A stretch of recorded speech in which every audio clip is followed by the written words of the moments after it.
Buenas tardes a todos.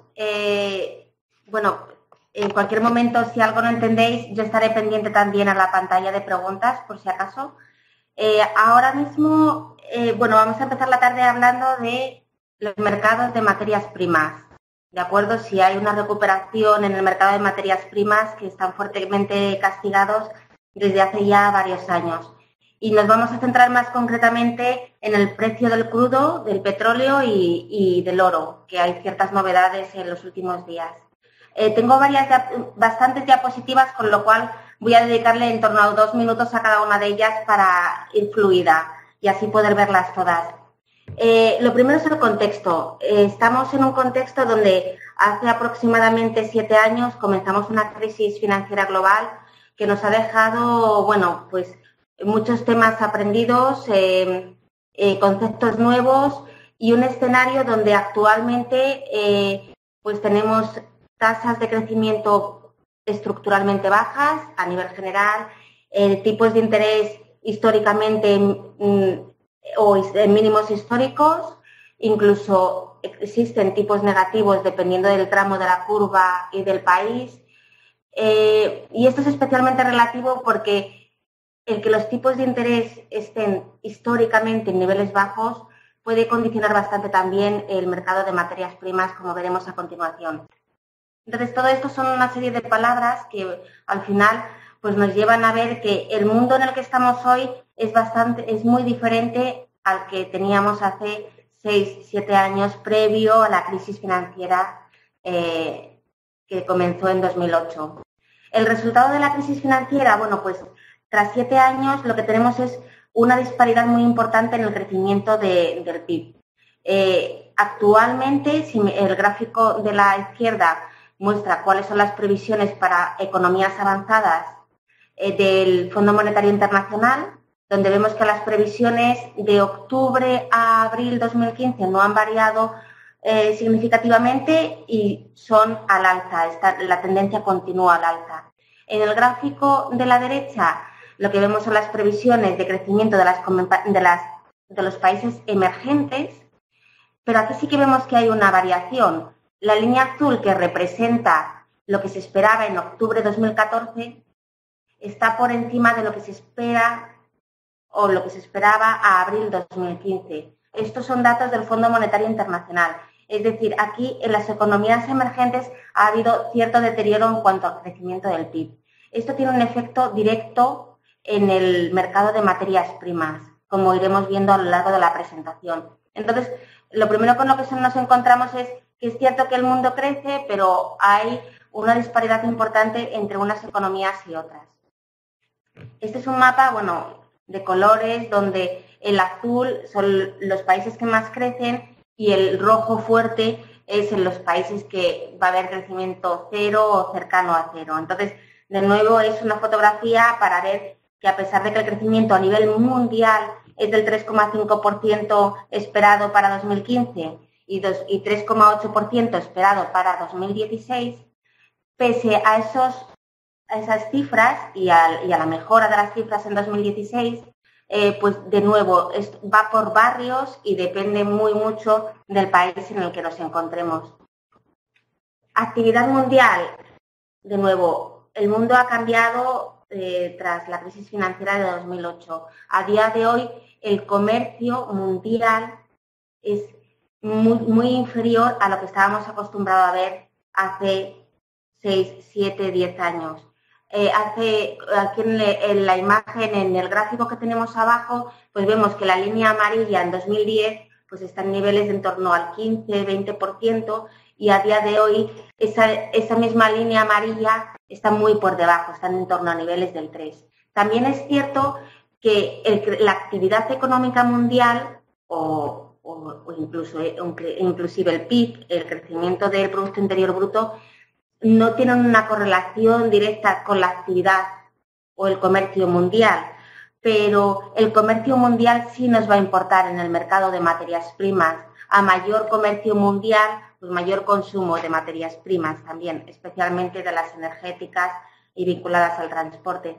Entonces, todo es un conjunto de cosas para reflejar que el escenario actual es diferente al que teníamos cuando observábamos que los precios de las materias primas subían con volatilidad, pero digamos que tenían una tendencia alcista. Este mapa es diferente al anterior. El anterior era de crecimiento del Producto Interior Bruto. Y este mapa lo que representa es cómo afecta el que el precio a día de hoy esté en torno del barril de crudo, esté en torno a 57, 60 dólares el barril, a el saldo comercial de los países. Me explico. Existen países que importan petróleo y se van a ver beneficiados por esa caída en precio del petróleo, con lo cual su saldo comercial, siendo países importadores, va a mejorar. Por el otro lado, aquellos países exportadores de crudo van a ver un empeoramiento, a veces muy significativo, de su saldo comercial. Si observamos, por ejemplo, dos zonas, una sería India, que está en azul clarito, que es un importador neto de petróleo, vemos como su saldo comercial con respecto a PIB mejoraría entre 2 y 4%. Si observamos un poquito más a la derecha, hay un puntito azul oscuro que es Tailandia. De nuevo, en Tailandia el saldo comercial mejorará en torno al 4%, con los precios del crudo en torno a estos niveles, 57, 60, 65 dólares el barril. Por el lado contrario, vemos como, por ejemplo, Venezuela y Arabia Saudí están en rojo fuerte, y es porque su saldo comercial va a empeorar más de un 10% con respecto al PIB, dados los actuales precios del crudo. Entonces, observamos que además de las diferencias o las divergencias que existen entre unos países y otros a nivel crecimiento del PIB, el que el precio del crudo hoy esté un 47% por debajo de lo que estaba hace un año, eso está además afectando o perjudicando a determinados países y beneficiando a otros países. Con lo cual, la foto global es muy compleja de sacar conclusiones globales.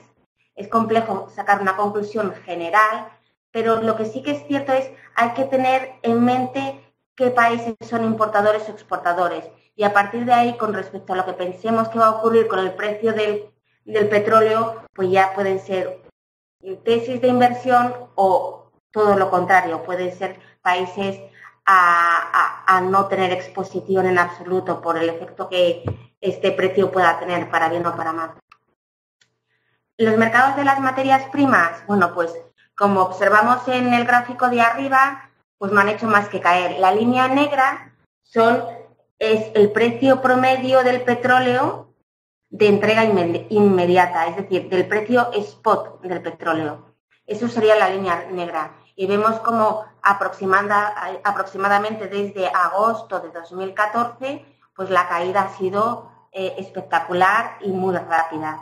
En el resto de materias primas, pues los metales preciosos también han tenido una desaceleración, los precios de los alimentos también, aunque en menor medida.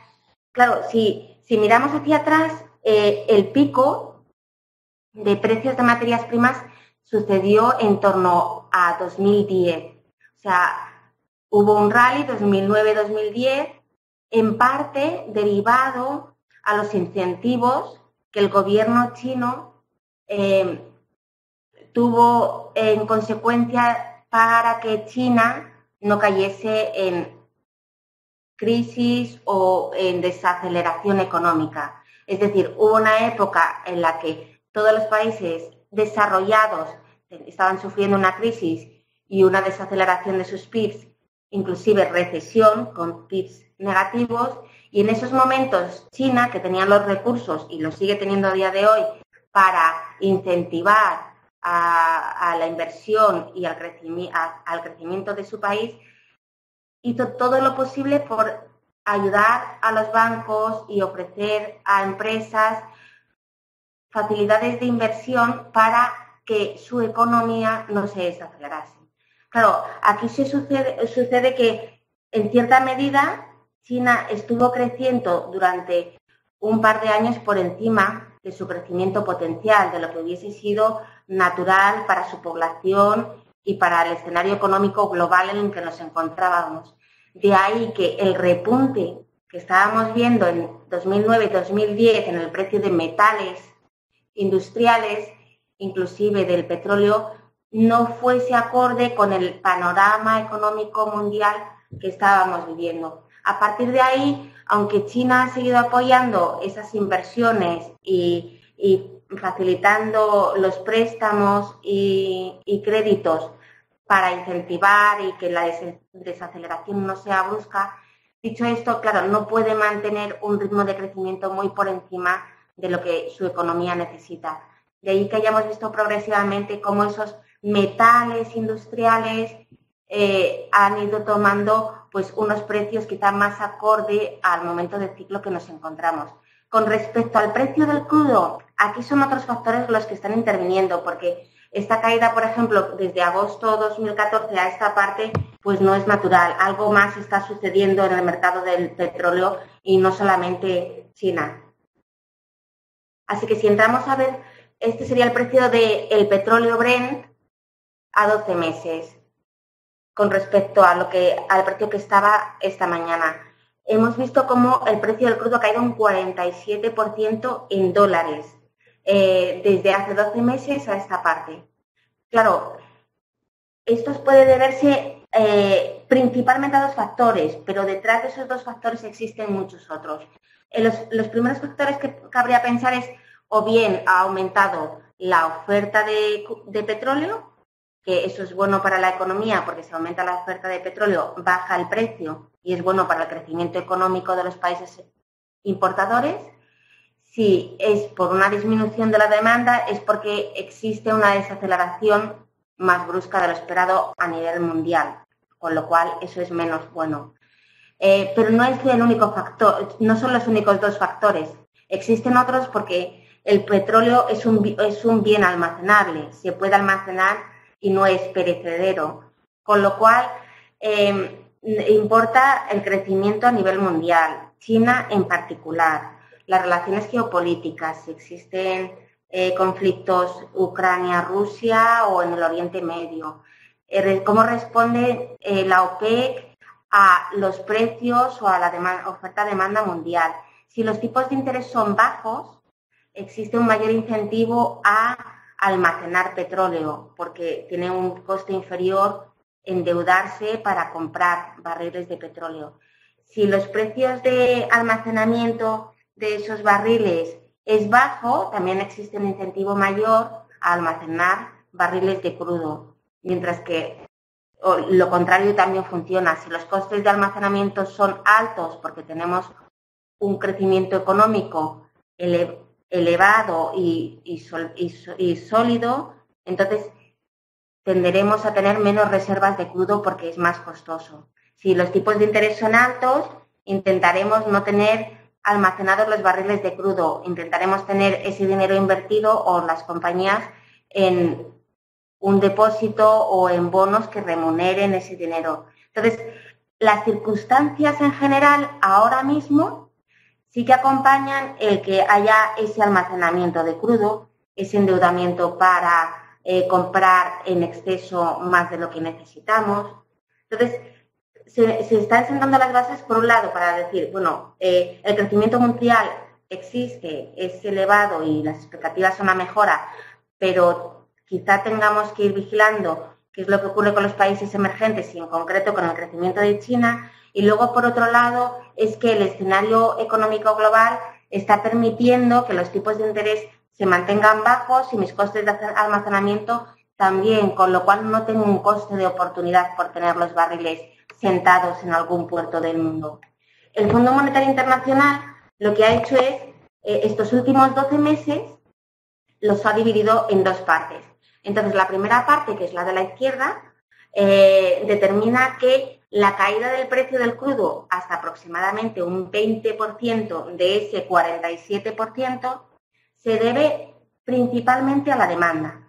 De julio de 2014 a octubre de 2014 había una debilidad en la demanda de petróleo y de ahí viene la caída en precio. Lo cual es negativo. Es negativo en cuanto a que el crecimiento económico, las expectativas de crecimiento eran bajas, débiles y la necesidad de consumir estaba llevando al precio del petróleo hacia abajo. La segunda parte de esta caída la destaca desde el 15 de octubre hasta enero. A partir de ahí, digamos que el movimiento ha sido más bien lateral desde enero. Y desde el 15 de octubre hasta enero achaca un 58% de la caída a la oferta, a un exceso de oferta. Entonces, aquí tenemos que recordar que el año pasado Estados Unidos se colocó como el primer productor a nivel mundial de petróleo, con la técnica de shale gas o shale oil o fracking oil, esta técnica en la que interviene que se extraiga petróleo o gas natural con nuevas tecnologías. Eso inundó el mercado de nueva oferta que antes no existía, y la respuesta de la OPEC, de los países que conforman la OPEC en Oriente Medio principalmente, porque Venezuela también está en la OPEC, ha sido incrementar su oferta también. Es decir, la OPEC ha decidido que la mejor forma de defenderse contra este nuevo participante en el mercado de la oferta de petróleo es incrementando su oferta para bajar los precios de barril de crudo. Con esto va a conseguir que de alguna forma estas nuevas tecnologías o estos nuevos participantes que necesitan de un mayor coste de inversión, de investigación, ese precio de barril supone un mayor coste que producirlo en Oriente Medio, donde la extracción es mucho más sencilla y donde está mucho más optimizada. Entonces, vemos como el Fondo Monetario Internacional destaca que este segundo factor hay que tenerlo en cuenta, y la oferta está siendo la que la OPEC está decidiendo que sea, porque son ellos quienes han decidido no solo mantener la oferta tal cual la tenían en 2014, sino incrementarla. Aquí vemos datos de la OPEC. Entonces, la OPEC opina que el mundo este año 2015, pues la expectativa de crecimiento es de un 3,2%, el FMI tenía expectativas de 3,5%, y para el año que viene, en 2016, de un 3,5%, mientras que el FMI decía un 3,8%. Independientemente de la cifra, la tendencia es alcista. 2016 va a ser un año en el que se crece más que 2015. Positivo para el mercado de materias primas, eso seguro. Después, por descomposición, independientemente de que en los países emergentes se opine en líneas generales que hay una cierta desaceleración, pero siguen creciendo a un mayor potencial, a un mayor ritmo que en los países avanzados. En Estados Unidos hay mejora, pero la mejora a 2016 va a 2,6. En China hay desaceleración, pero seguiría siendo un crecimiento del 6,5. Aquí, una de las cosas más importantes es observar el gráfico de la derecha, y en concreto la línea de América y de China, porque ahí es donde tenemos que América, principalmente representado a Estados Unidos, va a tener una demanda de petróleo algo inferior a la oferta de petróleo que van a producir. Sin embargo, China va a tener muy poquita oferta de petróleo y una gran demanda. Entonces, la clave de los precios de materias primas a nivel global sigue siendo que China siga creciendo. Claro, ¿cuál es aquí la trampa? Que si China desacelera su crecimiento, quiere decir que el aumento de la demanda de materias primas también se desacelera. No quiere decir que no crezca, pero sí que es cierto que la aceleración de consumo de materias primas puede no ser suficiente para lo que el mercado estaba esperando hace 12 meses. Entonces, las expectativas sobre China, dadas los estímulos del gobierno chino y los incentivos para la inversión, en cierto momento llegaron a distorsionar los precios de las materias primas. Ahora, con menos estímulos, menos incentivos a la inversión, por lo menos directa a través de préstamos y de construcción, pues tienen un efecto o están teniendo un efecto directo sobre el precio de las materias primas. No quiere decir esto que China deje de crecer, porque evidentemente veremos cómo al final se logra un suelo para ese precio de las materias primas y de nuevo oferta y demanda se irán ajustando. Pero es importante destacar que América, pese a que consume prácticamente lo mismo que China, al ser también oferente de precio del crudo, no es tan importante para el análisis de ellos no van a mover el precio del crudo. Lo va a mover China, que no produce y sí consume. Si vemos cuál es la oferta de petróleo de los países que no están en la OPEC.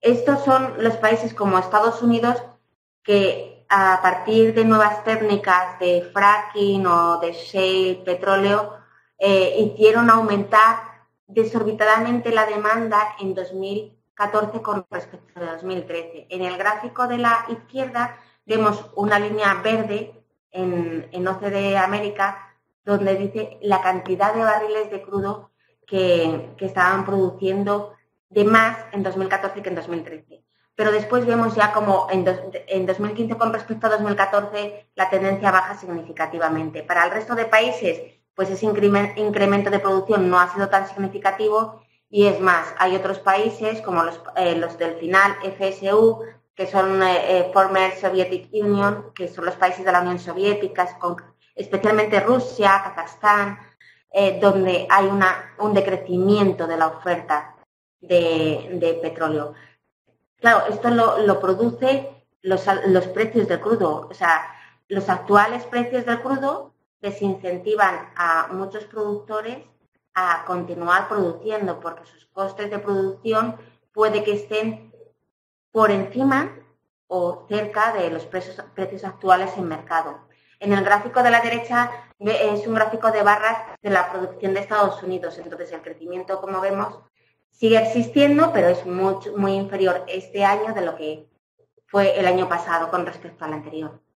Entonces, dentro de los países de la no OPEC, vemos cómo el año pasado el incremento de oferta de crudo fue espectacular. Claro, en la siguiente diapositiva lo que vamos a ver es cómo los países de la OPEC han incrementado su producción de petróleo. Si nos fijamos en la columna de junio 2015 y bajamos hasta Saudi Arabia, vemos como actualmente 10.564 barriles de crudo diarios, 10.564 millones de barriles de crudo diarios, y anteriormente pues eran 200 millones menos. Si vamos a Irak, vemos como también Irak produce más en junio 2015 de lo que producía en mayo de 2015. Entonces vemos cómo la tendencia de los países de la OPEC es a incrementar la oferta. En el gráfico de la derecha vemos como la barra azul representa pues una tendencia alcista del incremento de producción de países de la OPEC, pero sin embargo la línea verde representa la oferta a nivel mundial del crudo. Es decir, ha habido un cierto pico en marzo, abril de este año en oferta de crudo, y el mercado está empezando a absorber la oferta, y no solo eso, es que además hay campos o exploraciones que se están abandonando porque ya no son rentables. Especialmente, bueno, pues los más incipientes en el negocio, que eran ciertas compañías de Estados Unidos relacionadas con el fracking o shale petróleo.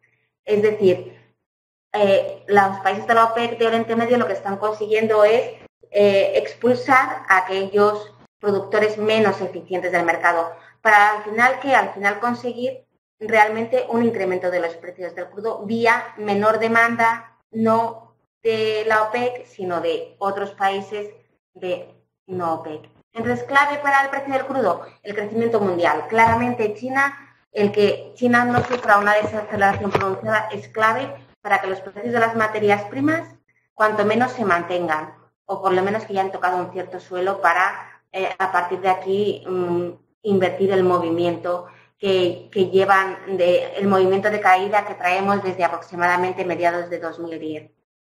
El saldo comercial es importante.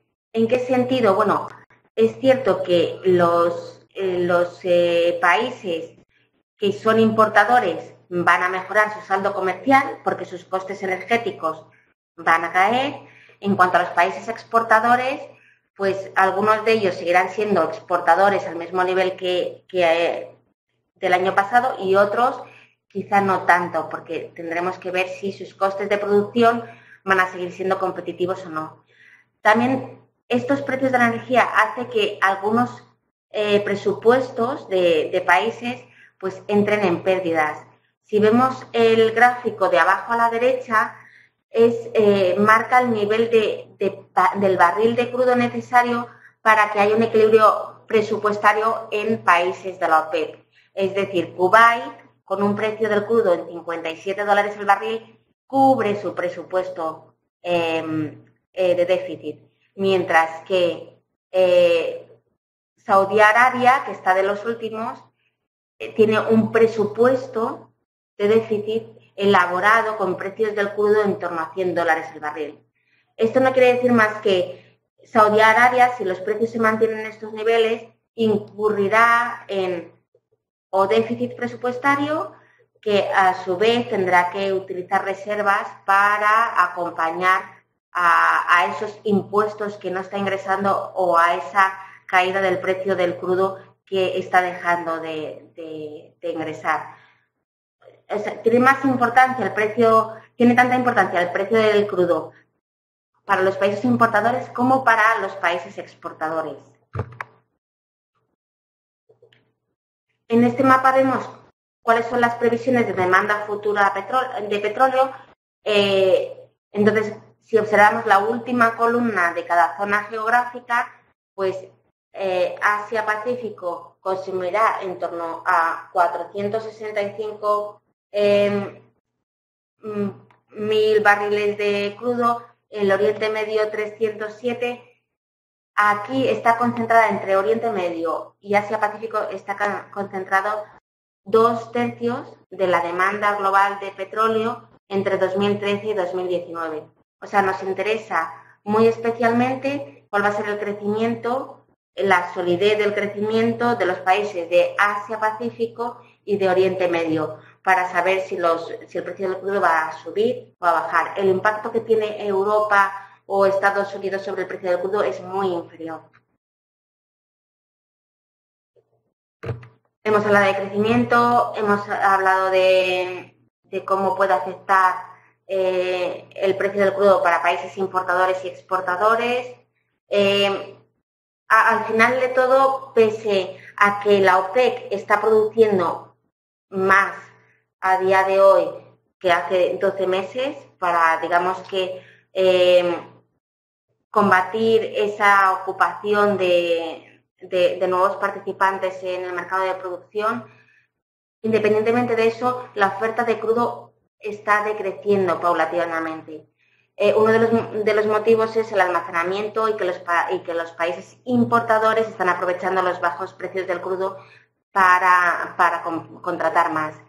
En los mercados de capitales, ¿qué es lo que se ve? Bueno, pues que en junio los hedge funds han reducido posiciones largas a futuros y opciones largas del precio del crudo, aproximadamente unas 23.000 de 200.000 contratos. Entonces, aproximadamente un 10% de los contratos han sido cerrados durante el mes de junio.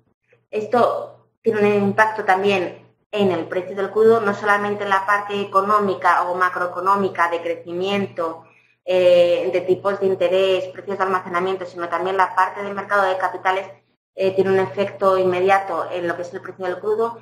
Este podría ser una buena señal para nuevos inversores en precio del crudo, el que haya habido un cierre de largos por parte de inversores institucionales, puesto que ahora mismo el mercado no tiene una tensión particular en premiar los futuros del petróleo. Estas son las expectativas del Fondo Monetario Internacional, que bueno, pues lo único que se puede ver aquí es que el sesgo de la parte alcista en precios es más amplio que la parte bajista, es decir, parece que hay un cierto suelo a niveles aproximadamente de $30 el barril, donde a esos niveles es difícil ver el precio del petróleo durante largos periodos de tiempo, pero sí que parece que hay un sesgo o una desviación más elevada hacia niveles de $70. Realmente estamos en $57 el barril. El gráfico de barras de la derecha representa cómo en la última semana, es decir, en esta segunda semana de junio, ha habido un incremento de posiciones vía ETP, Exchange Trade Products, en productos largos de petróleo, es decir, por un lado hemos visto que los institucionales hedge funds han cerrado posiciones de futuros de mayo a junio, pero sin embargo en la primera semana de julio ha habido un incremento de posiciones vía ETF en energía. A corto plazo, precaución. No existen catalizadores claros para decidir que el precio del crudo tenga que subir. Es cierto que ha habido mucho ruido y volatilidad en China en las últimas semanas por la intervención de su gobierno en el mercado de capitales para que el índice de Shanghái no colapsase, porque en 3 semanas cayó un 30-35%.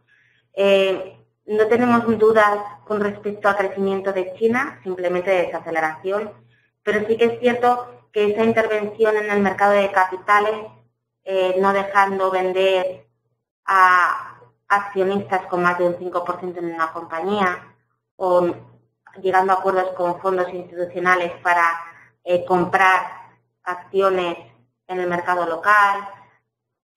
Ha habido una serie de medidas tomadas por el gobierno chino en las últimas 3 semanas que, bueno, en el corto plazo sí que nos hace ser más cautos, especialmente porque queremos ver si eso va a tener después un trasvase a su microeconomía, va a tener algún tipo de impacto sobre la actividad a nivel préstamos, inversión dentro de China como país. Porque lo que queremos es que China siga creciendo y que afortunadamente no dé ningún susto con respecto a que la desaceleración sea más brusca de lo esperado. Pensamos que no, el gobierno chino tiene reservas para apoyar a su mercado y su economía sin problemas, lo ha hecho en el pasado, lo haría en el futuro, igual que lo ha hecho estas 3 últimas semanas, pero la verdad es que pensamos que es más saludable invertirlo en su economía real, crecimiento, que no tanto en el mercado de capitales. Quizá eso es lo que no acaba de encajar. A medio y largo plazo, pues las medidas de la OPEC de producir más para disuadir o expulsar a los productores menos eficientes, pues al final pensamos que va a tener un impacto positivo en los precios del crudo. O sea, la verdad es que para inversores que no tengan la necesidad de invertir a corto plazo, que no les importe tanto la volatilidad, pues a medio plazo puede empezar a ser un buen nivel para tomar posiciones. Si vemos el siguiente gráfico, lo explico, es el último que hay sobre el petróleo. Estos son, la línea roja es el precio del crudo Brent Spot, es decir, lo que cotiza en mercado. Es una variable, es un precio que uno no puede comprar. O sea, lo que sí se puede comprar al mercado es el futuro del crudo Brent. Y tendríamos ahí distintos vencimientos para poder comprar. El de octubre, el de noviembre, el de diciembre, bueno, existen otros después de estos vencimientos. Si nos fijamos en el vencimiento de diciembre, por ejemplo, pues vemos como actualmente el crudo Brent cotiza el spot a $57 el barril, pero si nosotros compramos el futuro Brent a diciembre de 2015 estaríamos pagando aproximadamente $58 el barril. Con lo cual, existe un 2,58% de contango. Esto quiere decir que si el precio Brent no se moviese de aquí a final de año, el inversor perdería un 2,58%, porque a día de hoy está comprando un futuro a un nivel superior. No sé si esto queda claro. Aquí en el último párrafo está explicado, dice exactamente lo mismo, es decir, que hoy estamos comprando algo que vale 56, aproximadamente lo estamos comprando a 58, en la expectativa de que en diciembre cueste 58. Sí que es cierto que son niveles que, como decimos, para un medio plazo, varios meses vista, son atractivos a nivel suscripción bien de futuro, bien de ETP, Exchange Trade Product, como puede ser el uso en Estados Unidos, el United States Oil, o en Europa o en bolsa londinense se puede comprar también el crude LN de Londres. Entonces, los niveles son atractivos, para el corto plazo va a seguir habiendo volatilidad, no vemos catalizador inmediato, pero para el medio o largo plazo, si pensamos que el objetivo de la OPEC, lo va a alcanzar. Pasamos por el análisis del oro. Este es más breve. Creo que igual que el mercado del crudo, pues tiene una correlación y una relación más directa con el crecimiento económico, con lo que ocurre en China, con lo que ocurre en los mercados emergentes, con los niveles de inflación o no que estén en las economías, tipos de interés y oferta y demanda. En el oro, los efectos o el impacto externo no es tan claro, porque el oro tiene unas utilidades muy limitadas. No es lo mismo que el precio del petróleo, donde es un bien necesario para todas las economías avanzadas y también para las economías en vías de desarrollo. El precio del oro pues ha caído desde máximos de 2011, donde alcanzó los $1.900 la onza, ha caído un 41%.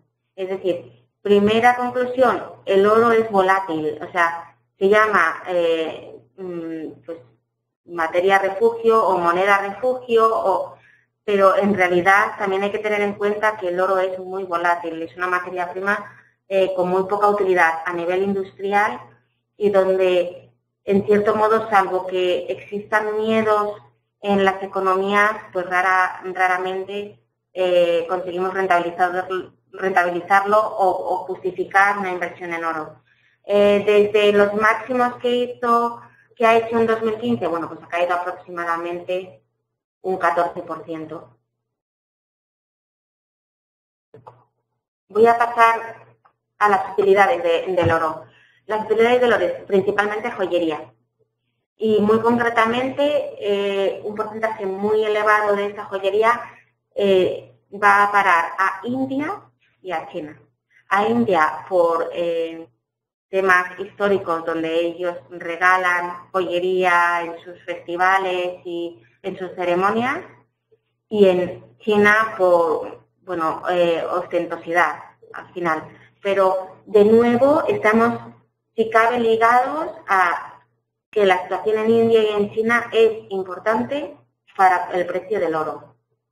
Tecnología, un 9%, es incipiente y además muy residual. Intentan buscar utilidad del oro en tecnología, pero sí que es cierto que es un componente muy caro para utilizar como componente en cualquier industria, con lo cual esto hoy por hoy no es un catalizador. Reservas de bancos centrales, donde de 2010 a 2014 ha habido un incremento en las posiciones de oro como reservas de bancos centrales, pero bueno, no deja de ser un 14% de las reservas, y como activo de inversión. Si vemos el cuadro de abajo, bueno, pues en el primer trimestre de 2015 la demanda de oro ha subido principalmente por inversión. Pero como vemos, por inversión, y será directa, porque según vemos en el gráfico verde de la derecha, lo que ha ocurrido es que los inversores que tenían comprados ETFs sobre el oro físico, han disminuido sus posiciones. desde aproximadamente abril-mayo 2012. Por otro lado, pues vemos cómo ha habido una desaceleración en joyería, desaceleración en tecnología y desaceleración también en la utilidad como reserva de los bancos centrales. En un mundo donde se premia el pagar un dividendo, donde los tipos de interés están en mínimos históricos y donde los bancos centrales pues van a tomar todas las medidas necesarias para que no haya una desaceleración o una recesión, pues esto beneficia directamente a activos de riesgo. El oro en sí no es considerado como un activo de riesgo, es considerado como un activo refugio. Entonces, claramente, pues vemos como 3 partidas de las 4 han sufrido un deterioro en el primer trimestre de 2015 con respecto al primer trimestre de 2014. Por regiones, hablábamos de India y de China. Bueno, pues vemos como en inversión tanto directa como indirecta, la producción de oro beneficia principalmente a 2 regiones, que son Asia y África. Este beneficio es bien vía inversión y la revalorización de esas inversiones, o bien vía empleos en el sector de producción del oro y sus derivadas de esos empleos, seguridad social o médicos, aseguradoras, etcétera. En la tabla de la derecha pues vemos los empleos directos e indirectos, de nuevo, principalmente en Asia y en África. Entonces, sí que es cierto que aquí lo que se necesita con respecto al mercado del oro, en cierto modo es una de dos, o que las reservas de los bancos centrales estén dedicadas o vayan en aumento con inversiones en oro, o por otro lado, que haya ciertos miedos y actúe como moneda refugio. Dependencia de la industria del oro, independientemente de que hemos visto que China e India son de los principales países que consumen oro y Asia y África en concreto son de los que se benefician a nivel económico, después esos 2 países prácticamente no dependen del precio del oro. O sea, sino que vemos que todos los puntitos rojos, los que están más arriba, casi todos corresponden a países de África. O sea que realmente el que el precio de oro esté en niveles pues mínimos de los últimos 4 años perjudica principalmente o afecta en mayor medida con respecto a los países africanos. Entonces, en la actualidad, ¿qué es lo que hemos visto? Pues veíamos como hoy el precio del oro ha llegado a ser un 4% en el mercado chino. Después lo ha recuperado rápidamente, pero sí que es cierto que el pasado viernes, el viernes 17 de julio, China publicó por primera vez desde 2009 cuáles eran sus reservas de oro. Y fue un dato que sorprendió a la baja. O sea, se esperaba que tuviese más oro almacenado de lo que realmente tenían. Desde 2009 hasta 2015 ha habido solamente un aumento del 57% de sus reservas. Esto ha decepcionado al mercado. O sea que de ahí vemos también que la debilidad continúa. Por otro lado, ¿qué es lo que tenemos? Pues que en China, de nuevo, el gobierno chino, lo mismo que comentábamos antes, ha estado motivando y apoyando a los mercados de renta variable local china en las últimas 3 semanas. La bolsa de China, en concreto el Shanghai Index, había subido en los últimos 12 meses un 100%. Principalmente motivado porque habían bajado los tipos de interés, había facilidades de crédito, estaban permitiendo la salida a bolsa de muchas compañías que en poco tiempo se revalorizaban un 100%. De ahí que los inversores chinos, por definición, estuviesen invirtiendo sus ahorros o cambiando la estructura de sus ahorros de depósitos bancarios hacia mercado bursátil, o inclusive pues inversiones que tuviesen en oro u otro tipo de activos hacia mercado bursátil.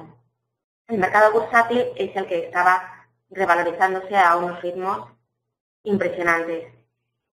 El oro con respecto al comportamiento de estos índices, nada que ver. El oro seguía decreciendo. Entonces, ese apoyo a el desarrollo del mercado bursátil chino y en concreto las 3 últimas semanas el gobierno de China para que ese mercado sufra lo menos posible para evitar pues una falta de confianza de sus propios inversores, también ha hecho que, bueno, pues hay un menor incentivo si cabe a invertir en oro como tipo de activo.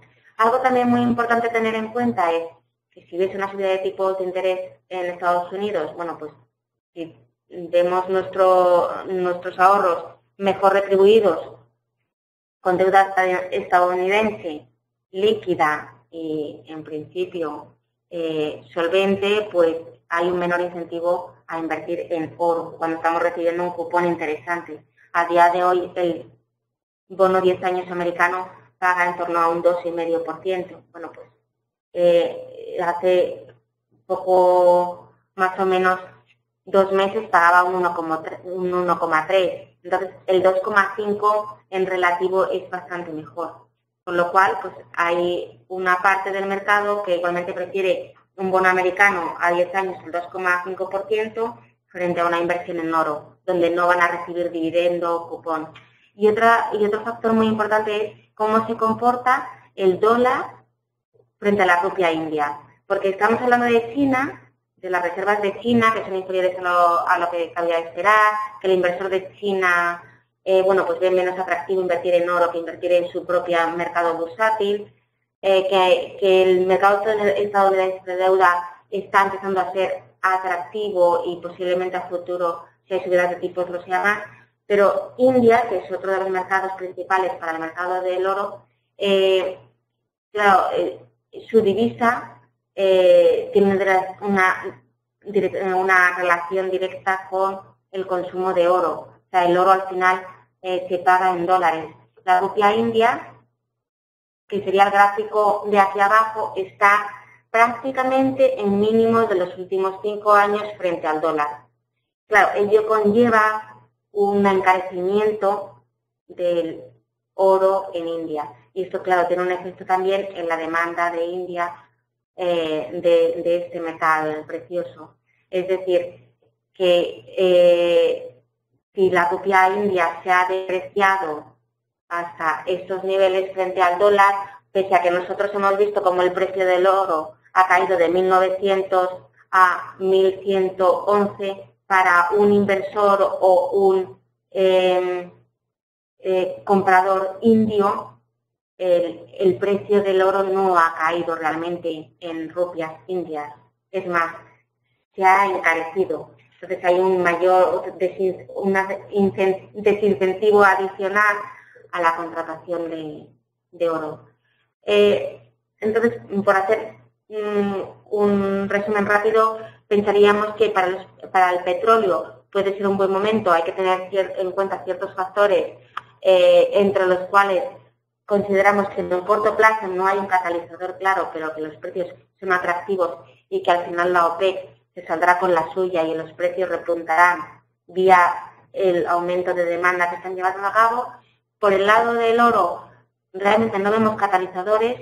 Pensamos que al ser una materia prima que no tiene una utilidad en la economía real importante, pues está más relacionado pues con momentos de crisis y diversificación de reservas. Creemos que eso ahora mismo tampoco se está dado el apoyo de los bancos centrales a las economías en general, y si cabe, el consumo en India es cíclico. Tienen ciertos festivales y ceremonias en octubre, noviembre, donde suele haber un repunte del consumo de joyería y de oro, pero ello también va a estar íntimamente relacionado, o sea, que se produzca ese repunte en octubre, noviembre, va a estar íntimamente relacionado con lo que haga la rupia india frente al dólar. Entonces, eso es en grandes líneas un análisis tanto del petróleo como del oro.